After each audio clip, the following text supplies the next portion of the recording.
सरकार म्हणतं आम्ही बहिणींना 1,500 रुपये देतो, पण सत्य काय आहे? त्या 1,500 रुपयातले 1,000 रुपये तर थेट गॅस सिलेंडरमध्येच जातात. मग उरलेल्या 500 रुपयात एक महिना कसा चालवायचा? आणि तरीही याच पैशांवर मतं मागितली जात आहेत. तुम्ही 1,500 रुपये देताय, पण त्यातले 1,000 रुपये तर फक्त सिलेंडरसाठीच गेले. मग उरलेल्या 500 रुपयांचं काय करणार? याच्यावर तुम्ही मते मागताय. बहिणींना आता समजले पाहिजे की देतायत किती आणि काढून घेतात किती. आजच्या काळात गॅस सिलेंडरचा दर किती आहे? 1,000, कधी 1,100, कधी 1,200. 1,500 रुपये खात्यात आले, पण महिन्याच्या पहिल्याच आठवड्यात 1,000 रुपये संपले. उरतात फक्त 500 रुपये.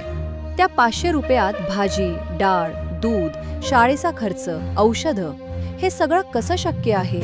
तुमचं मत काय आहे? ही योजना पुरेशी आहे का? कमेंटमध्ये नक्की सांगा. व्हिडिओ शेअर करा. प्रत्येक बहिणीपर्यंत पोहोचू द्या.